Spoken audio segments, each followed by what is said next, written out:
Dobar dan, dragi pčelari, evo nas 17. mart. Da pogledamo žutu košnicu, pošto nismo otvorili već neko izvesno vreme, nismo snimili ni za YouTube. Pa da pogledamo, da vidimo kakav je raspored legla u ovih 5 ramova mlada matica. Pa čisto da iskontrolišemo, mada malo duva vetar, možemo samo da konstatujemo da je priroda, evo vidite kako nosi vetar, da je priroda malo čudna ove godine. A što je najgora stvar, koliko vidimo, ove voćke baš toliko i ne mede, nemaju temperaturu. Kod mene ovdje u Banatu nema ni kiše, znači nema ni vlage, Bog zna šta. Tako da ne znam ja uopšte koliko je ovo iskoristivo za pčelu. Vidim jako puno pčela, ovo se nalaze na maslačku, ima i crvene koprive. Tako da mislim da to više privlačenje sad za pčelu nego voće što cveta. Primetio sam još prošle nedelje i sada procvetala je breskva, ali nema pčela na tom cvetu. Da li jedna, dve, znači nema ono zuvanje, brujanje da su napale, tako da u suštini to je prvi pokazatelj da one baš nešto i ne mede. Sad ćemo da pogledamo žutu košnicu, a možda uzmemo i da snimim jednu što smo snimili kada sam podvlačio med pod nju, pa možda snimim i nju pa da vidimo kako to izgleda. Ajmo da pogledamo sad žutu košnicu.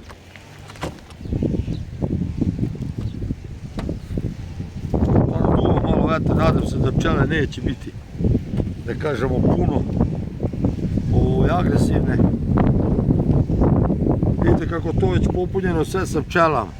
Sad ćemo vidjeti da li je njoj potrebno možda i proširenje ili ne, ali u svakom slučaju pogledat ćemo. Sunčano jeste napolje, ali nije to baš tako nešto pretoplo. Ali vidite da su pčele sve unutar ovog nerona.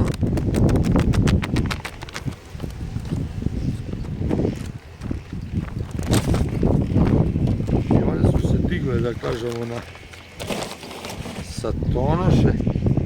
Znači da vidimo koliko ima ova zajednica. Evo vidite ovde zalihe meda koje postoje. Znači ona to skida. Neko se žali, kaže sudske, to med teško, pčele prebacuju, pa i ne treba da nam oljušte med, što kažemo, za jedan dan ili noć. Tako da u suštini nigde mi ne žurimo sa njim. Što ga više ima, to bolje za nas. Ovde nam je sve polen i perga na ovom ramu.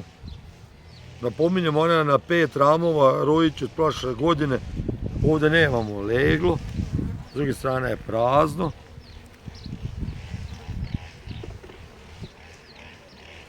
Znači, zalihe hrane postoje na ovom ramu. Žuta košnica malo i posustaje što tiče samog drveta, morat ću malo i da remontujem. Vidim da je izbacila jedan čep ili drvo, tako da u suštini, evo, vidite jedna mlada zajednica i matica koja je od prošle godine. Vidite koliko je ona zaposela ram, znači DB je u pitanju, evo ovde, ona se lepo spustila, imam odličnu količinu legla u ovoj zajednici. Evo, ovde se najbolje i pokazuje, da ona je došla skroz, evo do ovde je došla sa leglom, neću dugo da je držim van.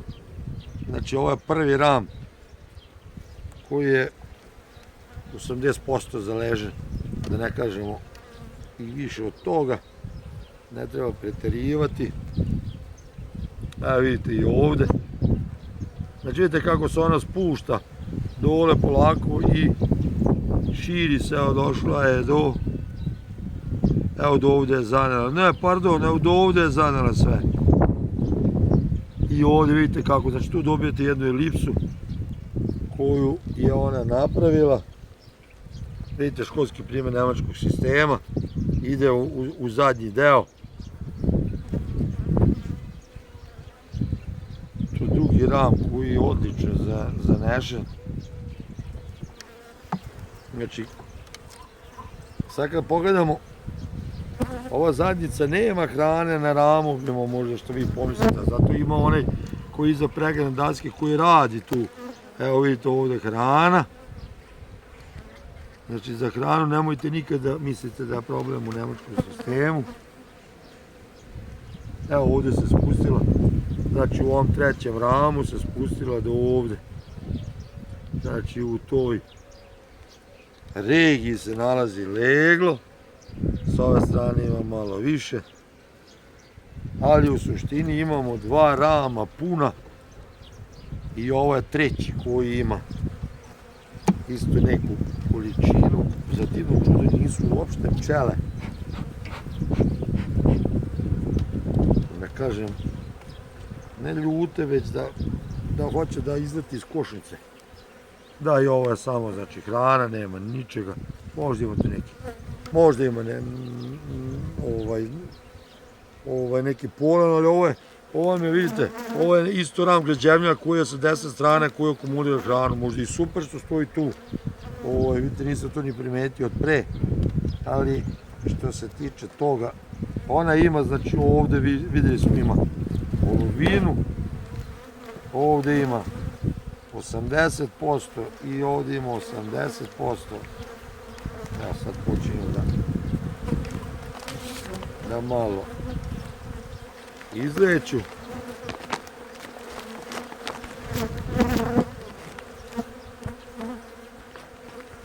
Evo, uspili smo ovaj vetar kao da stao sad u jednom momentu. Eto, videli smo sada